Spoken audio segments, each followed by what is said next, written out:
So, hier ist die eigentliche Quelle, wo Hazrat Ayub mit seinem Fuß jetzt auf den Boden geschlagen haben soll, wo das Quellwasser aus dem Boden hervorgekommen ist, womit er sich auch gewaschen hat und getrunken hat, um sich innerlich und äußerlich zu reinigen. Ich habe es auch vorhin der Asra auch erklärt, dass da hinten einfach der Brunnen für die moderne Zeit gebaut worden ist, Rohre verlegt worden sind, damit sich einfach viele Menschen gleichzeitig dort auch waschen können und auch davon trinken können.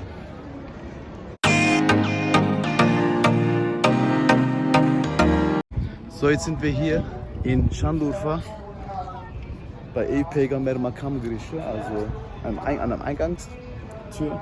Auf dem Gelände ist auch ein historisches Gelände hier. Und jetzt schauen wir uns das Ganze mal hier auch an.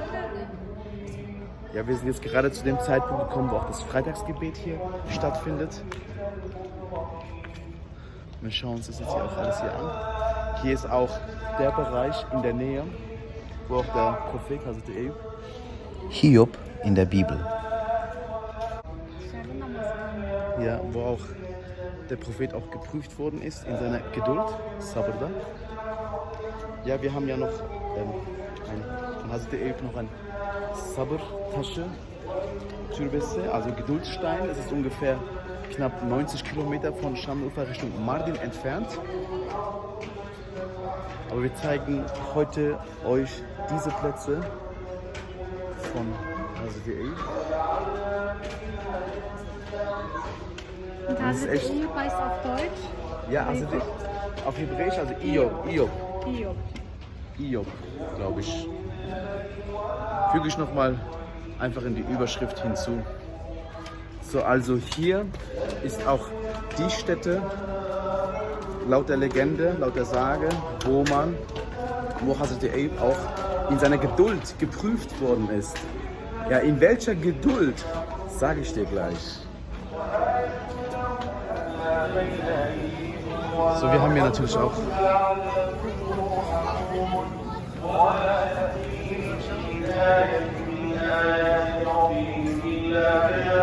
ja, da hinten seht ihr das, da gehen wir jetzt gleich hin. Sabr Makam. Ja, das möchte ich auch noch sagen, dass ich hier in Urfa auch noch die Muezzine auch noch rezitieren höre.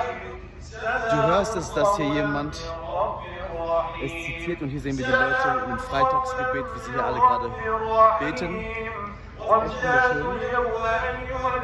Und es ist eine tolle Atmosphäre eigentlich auch hier zu sein, so viele Gläubige auch hier zu sehen, die hier gerade beim Freitagsgebet in Demut gehen, Gott danken, weil der Prophet Hazrat Eyüp erinnert ja auch den Menschen, auch mit seiner Geschichte, dass du stets Gott danken sollst.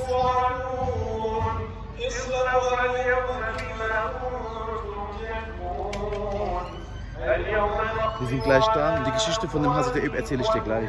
Aber ich lasse noch den Muezzin noch hier in Ruhe rezitieren. Und da ist es.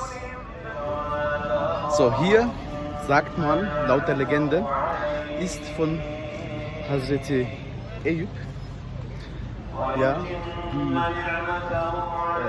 da kann man zurzeit leider nicht rein. Ich weiß nicht, ob es früher mal offen war, aber da ist die Höhle. Da konnte man früher rein, Entschuldigung. Wegen der aktuellen Situation, wegen der Pandemie, kann man gerade hier nicht rein. Und da ist der Bereich, der Eingangsbereich zur Höhle, wo der Prophet Hazrat Eyüp in seiner Geduld geprobt worden ist. Ja? Im Koran steht zum Beispiel auch Sabır'da birbirinize savaşın. Das heißt, du darfst das Wort savaşın, das heißt Krieg oder bekriegen in diesem Fall, nicht wörtlich zu genau nehmen, sondern übt euch in der Geduld und besiegt euch darin. So könnte man das auch rezitieren. Und der Prophet Hazrat Eyüp wurde von Gott so gesegnet, dass er sehr viele Tiere hatte. Rinder, jegliche Arten, die du dir vorstellen kannst. Moldauer, das heißt zum Beispiel Rinder, Kühe und einfach sehr viele Nutztiere. Ja? Er war auch ein sehr guter Gastgeber, sodass er auch seine Gäste immer sehr gut begrüßt hat, viele Geschenke gemacht hat, immer die Menschen auch eingeladen hat, um gemeinsam zu speisen und natürlich auch zu reden, sich zu unterhalten und natürlich vieles mehr. Er wurde auch mit vielen Kindern gesegnet, mit sehr vielen. Ja, aber es steht halt auch in den Büchern auch geschrieben. Und eines Tages wurde dann er geprüft. Und zwar nahm Gott ihn alles weg. Es fing an mit seinen Nutztieren, dann mit seiner Landwirtschaft. Es wurde ihm alles weggenommen. Hinterher wurde er geprüft, indem Mann oder seine Kinder auch alle gestorben sind. Und dann wurde er geprüft, hinterher, mit seiner Gesundheit. So dass er sehr viele Krankheiten hatte. Äußerliche Krankheiten, zum Beispiel Hautkrankheiten. So. In dieser Zeit begab er sich hier in Urfa dann in diese Höhle mit seiner Frau. Und es gibt mehrere Legenden oder Sagen, dass es zu einem diese Geduld 3 Jahre, 4 Jahre, 8 Jahre und noch länger ging. Wie lange genau, weiß ich leider nicht. Deswegen wissen es auch die Gelehrten nicht 100%ig. Und irgendwann, nach dieser ganzen Probe, in Sabr, in der Geduld, kam dann die Botschaft zu ihm, dass er mit seinem Fuß, nachdem er die Prüfung bestanden hat von Gott, auf den Boden schlagen soll. Dort würde dann Wasser hervorkommen, ein Quellwasser. Daraus sollte er trinken, damit seine inneren Krankheiten und Sorgen weggehen. Hinterher sollte er sich mit diesem Wasser dann auch äußerlich waschen, damit seine kompletten äußerlichen Krankheiten auch weggehen. So würde Gott ihm auch alles wieder geben und noch vieles mehr, weil er die Prüfung bestanden hat. Nie an seinen Glauben und an seine Geduld gezweifelt hat. Er hatte sehr viel Schlimmes durchgemacht. Ihr müsst euch das vorstellen, dass was für eine Prüfung muss das sein, wenn man alles verliert, was man hat. Und zwar im hohen Alter. Selbst die Leute fingen dann an, über ihn auch schlecht zu reden, weil der Teufel halt sie beeinflusst hat. Westwässer sagt man dazu im Türkischen. Was hat denn der Prophet Hazreti Eyüp gemacht, damit dass Gott ihm alles weggenommen hat? Der Teufel hat dann auch zu seiner Frau gesagt. Das muss man sich mal vorstellen. So, nachdem er die ganze Prüfung bestanden hat, hat er alles wiederbekommen. Alles. Und vieles mehr, noch viel mehr Reichtum. Ja. Und es gab nur einen, der hier verloren hat. Das war der Teufel. Denn er hatte immer noch gehofft, dass er auch hier ihn und auch die anderen schlecht beeinflussen kann. So, meine Tochter möchte noch etwas sagen. Mein Schatz, komm, was möchtest du sagen? Komm zu Papa. Komm zu mir. Was willst du sagen? Das ist der Prophet Eyüp, gell? Also der Eyüp. Weißt du, dass der Prophet Ja. von seiner Frau, dann kam der Teufel, hat sich als ein alter Mann verkleidet und hat dann seiner Frau gesagt, hat dann von dem Eyüp, Also der Eyüp, ja? also hat dann zu seiner Frau gesagt, wenn dein Mann aufhört, an Gott zu glauben, sollte er dann wird er geheilt von unseren Steinen. Von ja? Ja, und dann hat die Frau zugehört und ist nach Hause gegangen und hat es ihrem Mann gesagt. Und dann hat der Mann gesagt, Super. wenn ich Wieder gesund bin, werde ich 100 Schläge mit einem Stein auf dich machen. Peitschenhiebe oder halt schlagen, ja genau. Oder dich bestrafen, sagen wir mal dich bestrafen. Ja, dich bestrafen.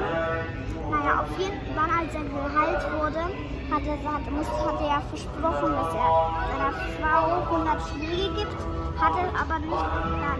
Weil Gott ihm es erleichtert hat, gell? Sein Schwur. Gott hat ihm nämlich gesagt, such die schönsten Blumen des Gartens. Schön. Dann schlage deine Frau Einmal.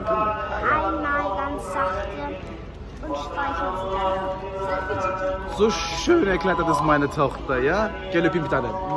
Babasının sultanı. Ja, also, das war ein Teil der Geschichte von meiner Tochter. Ich bin gerade sehr stolz auf sie, dass sie auch eine Passage im Kopf hat. Ja? Die 100%ige Genauigkeit ist hier natürlich nicht jetzt gerade wichtig. Warum? Weil es ein Kind ist. Jetzt möchte ich euch die Quelle zeigen.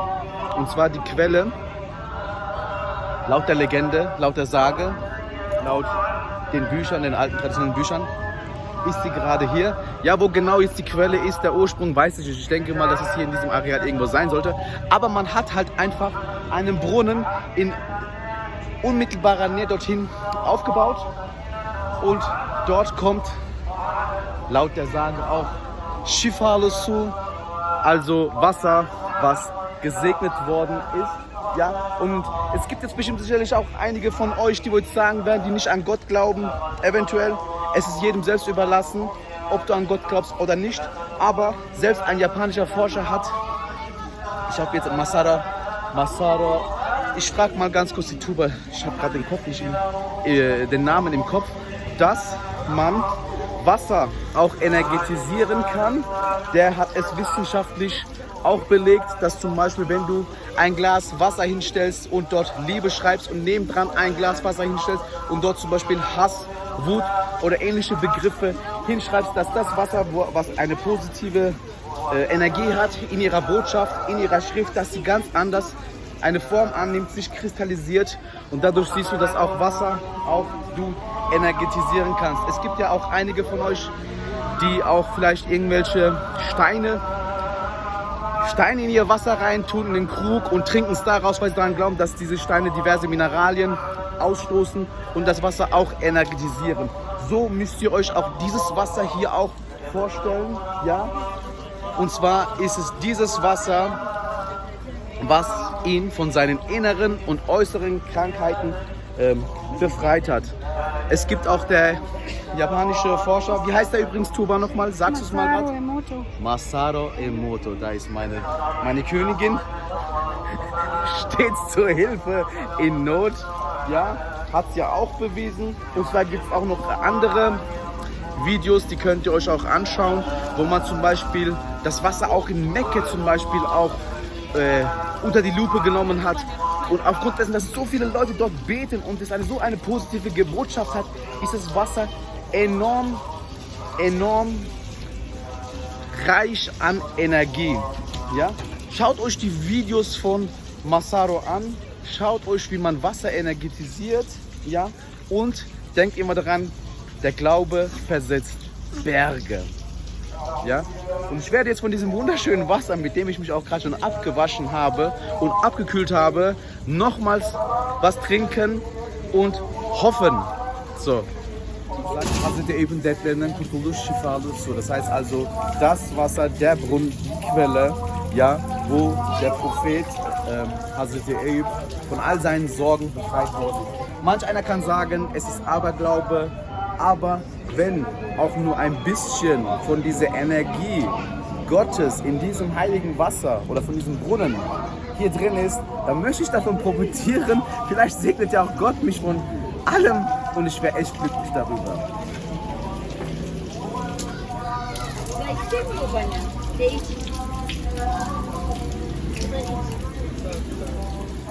Echt schön. Vor allem, wenn man auch ein bisschen über die Geschichte weiß, dann bist du in allem, was du machst, auch energetisch ganz anders. Ja, und die Kinder schauen mich gerade an, als wäre ich. Na, wie ist es? Als wäre ich ein Weltwunder, weil ich eine ganz andere Sprache spreche, wie Sie hier zum Beispiel hören. Ja, es sind ja echt kaum Touristen hier. Sen de mi çıkacaksın ekrana? Gel o zaman, gel. Gel utanma. Also, die Kinder, die gucken gerade neben dran so, was macht er da? Welche Sprache spricht er? Und erzähl mal, wie sehr du dich gesegnet fühlst bereits, weil du hast gesagt, Danke. vielleicht werde ich auch Dankeschön. gesegnet, aber erzähl mal von der Segnung, die du bis jetzt hier erfahren hast. Die Segnung auf der Reise, also für mich war Urfa, Şanlıurfa, die wichtigste Stadt. Und da war das mein Hauptziel, hierher zu kommen. Mein Hauptziel war es, in Şanlıurfa anzukommen. Warum? Wir sind alle, sage ich mal so, jeder von euch kennt ja die Geschichten ja, aus den heiligen Büchern über den Propheten Abraham und auch die anderen Propheten. Und wenn man danach weiß, dass es diese Plätze waren, laut den Sagen, wo diese ganzen Sachen auch passiert sind, ist es für mich enorm wichtig gewesen, dass ich, wenn ich diese Möglichkeit habe, hier zu dieser Stadt zu kommen. Ja? Wir sind jetzt auch knapp 900 Kilometer auf unserer gesamten Reise auch entlang gefahren und ich kann nur eins sagen, ja, also ich finde die Menschen hier so klasse, so toll. Ja, und es ist echt fantastisch hier zu sein. Ich fühle mich hier so einheimisch und ich kann es einfach nur jedem empfehlen, einfach in diese tolle Stadt zu kommen wie Şanlıurfa. Besucht einfach auch, er ist da hinten, ja. Besucht einfach diese tolle Stadt, besucht einfach diese traditionellen oder diese Bereiche, wo die ganzen Propheten auch mal waren. Ja. Es gibt ja auch sicherlich keinen 100%igen Beweis, dass es vielleicht genau hier war oder woanders, ja, aber es sind halt einfach Sagen, Legenden und wenn es dieser Platz gewesen ist, dann sollte man es auch besuchen, wenn du die Möglichkeit dazu hast. Ich hatte die Möglichkeit mit meiner Familie und ich bin auch stolz darauf, sie zu nutzen. Ja, und ich bin echt glücklich, ich fühle mich wunderbar, wie gesagt, wie ich schon bereits gesagt habe, wenn es diese Quelle ist, die Gott geschickt hat, um zu heilen, dann nehme ich von der Heilung, von dem heiligen Wasser und gesegnetem Wasser und wasche mich damit. Und manch einer kann jetzt auch sagen, ja, jeder kann doch Wasser heiligen, wenn man zu Gott betet und sich damit wascht. Sicherlich, aber es gibt, erklär es mal in einer leichteren Sprache. Du kannst einen Brief mit der Post schicken, dauert 2-3 Tage oder du kannst das Internet nutzen und du schickst eine E-Mail und es dauert eine Sekunde. So musst du dir auch Sachen, die von Gott gegeben sind, auch nutzen. Das heißt, du kannst dein Wasser natürlich selber segnen, mit Ritualen, mit Gebeten. Aber wenn Gott dem Propheten etwas gegeben hat, was in der Energie verstärkt worden ist und ich die Möglichkeit habe, sie zu nutzen, dann nutze ich sie. Ja, die Tuba hat mich nochmal darum gebeten, dass ich das mit der E-Mail nochmal erkläre, mit dem Wasser.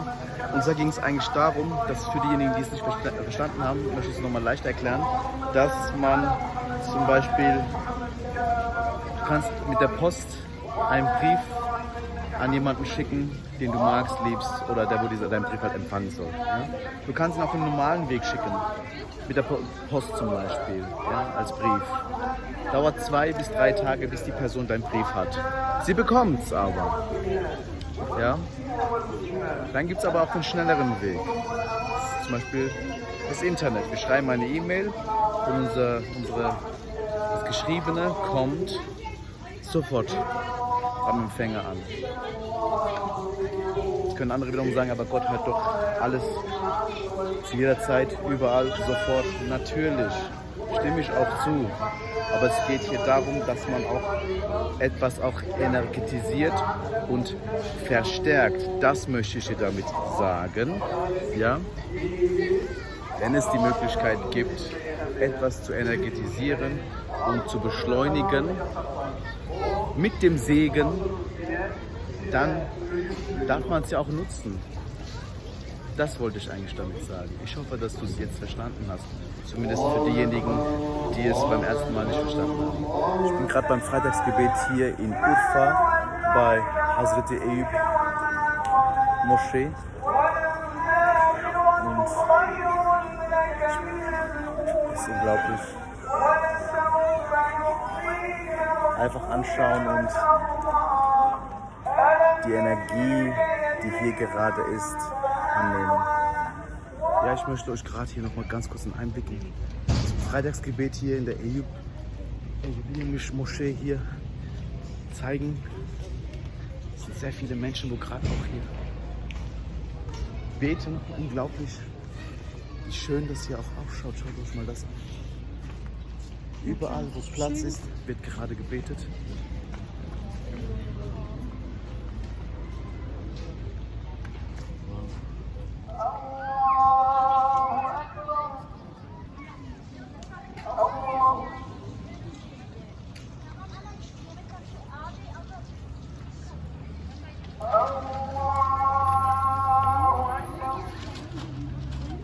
Ja, das war jetzt auch gerade sehr schönes Freitagsgebet hier in der Hazrat Eyüp Moschee, also in der Eyüp Moschee hier mitzubekommen. Und die Azra hat gerade gefragt, also haben hier einst Propheten gelebt? Laut den Sagen ja. Jetzt musst du es dir aber so vorstellen, als Zuhörer, Zuschauer. Tuba ist auch gerade gekommen, sie war beim Freitagsgebet. Wie war es, Tuba, für dich? Okay. Du musst es so vorstellen, wir waren ja im Museum, haben dir erzählt, dass du Mesopotamien oder Babylon nicht nur als Stadt sehen solltest, sondern du kannst es auch als eine Region sehen. Und so auch Scham, wenn man sagt, dass sie in Scham, in der Region Scham gelebt haben, solltest du Scham nicht nur als eine Stadt sehen. Scham könnte auch eine Region sein. Und man sagt ja, dass auch sehr viele Propheten auch in Syrien gelebt haben, abgesehen jetzt von Jerusalem und der Region und Israel, Palästina etc. Geht es hier darum, dass du hier eine Weitsicht bekommst für die Region Scham. Ja, wir sind ja gerade sehr nah an der syrischen Grenze, circa 60 Kilometer ungefähr, Pi mal Daumen, ist gerade hier diese Region, wo wir uns gerade befinden, von der syrischen Grenze entfernt. Und so kannst du auch vielleicht davon ausgehen, dass auch dieser Teil, wo auch hier sehr viele Syrier auch immer noch leben, in Haran zum Beispiel oder auch in Schandofa, auch sehr viele kurdische Menschen sprechen, dass auch hier in dieser Region, diese Region auch vielleicht auch mal zu Syrien, zu einem bestimmten Zeitalter auch mal gehört hat, also zu Scham. Früher sagt man dazu Scham. Ja, ja, hier ist auch ein Ayet von Sa'd Suresi 41-42.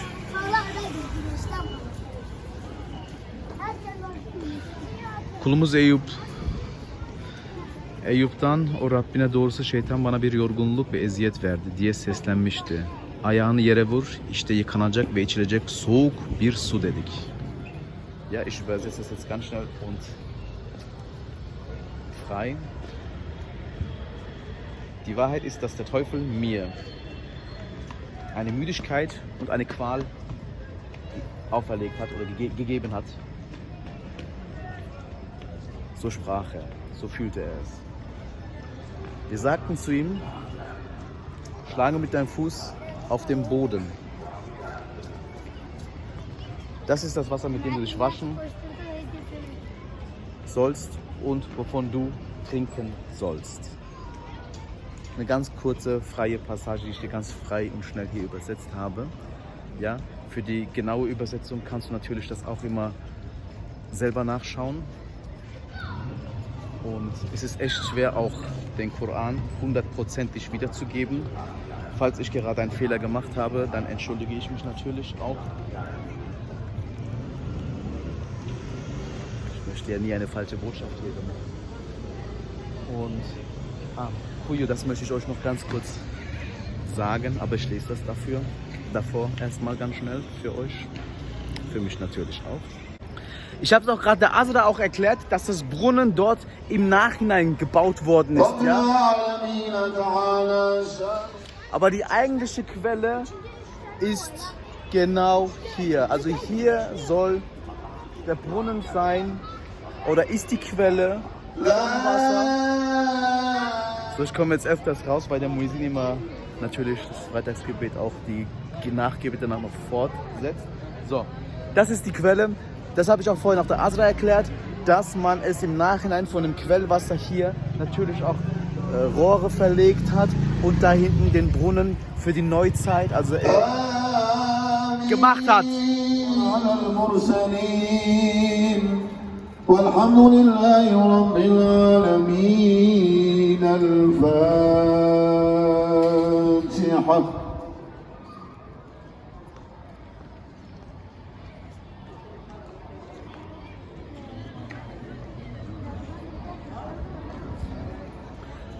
So, hier ist die eigentliche Quelle, wo Hazrat Eyüp mit seinem Fuß jetzt auf den Boden geschlagen haben soll, wo das Quellwasser aus dem Boden hervorgekommen ist, womit er sich auch gewaschen hat und getrunken hat, um sich innerlich und äußerlich zu reinigen. Ich habe es auch vorhin der Asra auch erklärt, dass da hinten einfach der Brunnen für die moderne Zeit gebaut worden ist, Rohre verlegt worden sind, damit sich einfach viele Menschen gleichzeitig dort auch waschen können und auch davon trinken können. Ja, ich finde das irgendwie so super, dass ich hier auch in dieser Region bin. Ich finde das klasse, dass die alle auch so traditionell, auch von der Region auch so gekleidet sind, so mit diesen Schalwar, sage ich jetzt mal, auch mit diesen längeren Kleidungen, mit dieser Kopfbedeckung, die man echt nur aus dem östlichen Teil so von der Türkei kennt. Ja, und schaut euch mal das einfach an. Also es ist, du siehst sowas in Istanbul oder in Ankara oder in solchen anderen großen Städten nicht, sondern du siehst das echt nur, wenn du ganz im Osten bist, in der Türkei. Das 10 numara. 10 numara. Neden amcacım söyle. Neden 10 numarayım söyle. Gel çık kamerayı benden. Er sagt zum Beispiel Nummer 10, also das ist super. Ne demek 10 numara ne demek?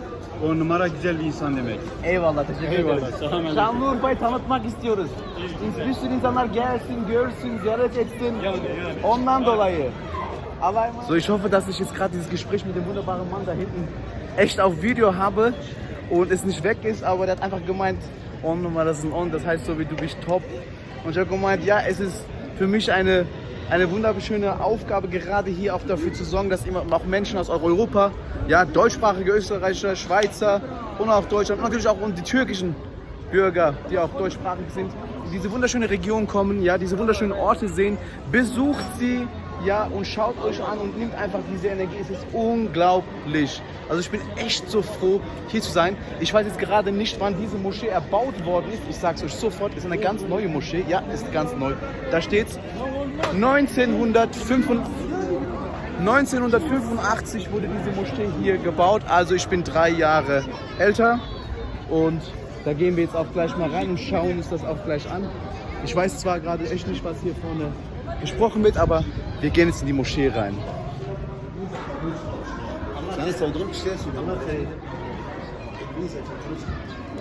So, er sagt zum Beispiel, dass diese Moschee gerade, also schon gerade ein Schild, dass sie außerhalb Canım benim anlıyorum. Sağ ol. Eyvallah. Die Moschee wird gerade restauriert und aufgrund dessen sollte man eigentlich auch sich außerhalb der Gebetszeiten nicht in der Moschee aufhalten. So, ich zeige euch aber nochmal die Eyüp-Moschee hier in Şanlıurfa. Ihr seht das, ein Gerüst aus Holz, extrem stabil. So. Auch mit wunderschönen Verzierungen wieder. Ich laufe mal hier für euch.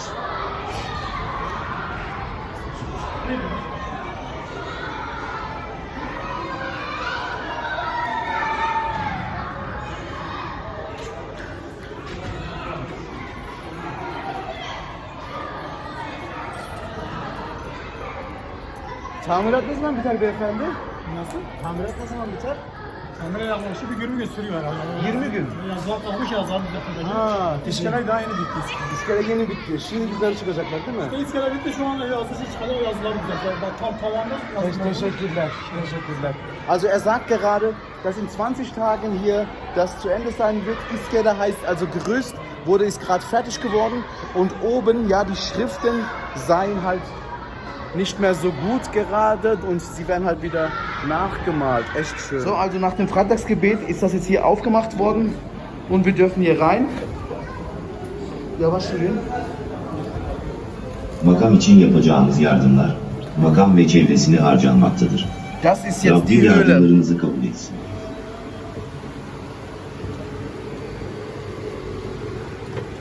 Kommt er?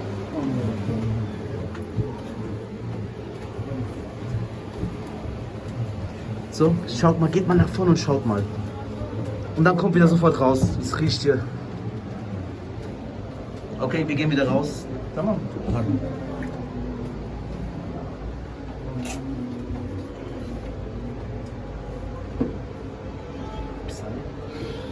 Makam için yapacağınız yardımlar, makam ve çevresine harcanmaktadır. Rabbin yardımlarınızı kabul etsin. Jetzt auch?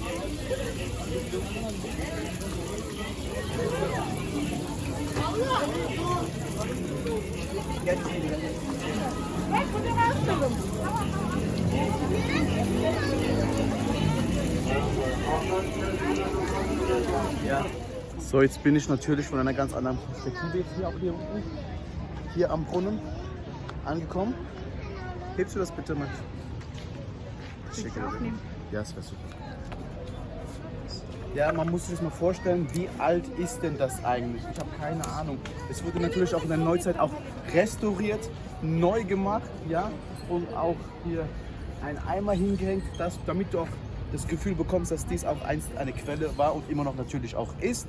Wie ich schon vorhin gesagt habe, wird die Quelle von hier unten herab genutzt, um da hinten auch Wasser in der Neuzeit zu schöpfen. Und ich schaue mir das mal auch näher an und schaue mal auch da rein, wie es da auch ausschaut. Warte mal, Schätzchen.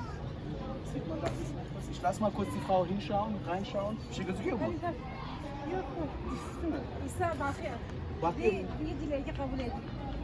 Amin.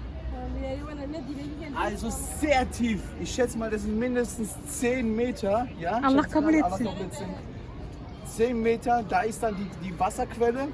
Und ja, wie gesagt, und von dort schöpft man dieses Wasser, gottgesegnete Wasser. So, meine letzte Botschaft ist, dass du, egal was du wünschst, du es nur von Gott wünschen kannst. So ist auch die Botschaft Gottes, dass die Propheten nur Propheten sind und man sich die Wünsche nicht etwas vom Propheten wünschen kann, sondern nur von Gott.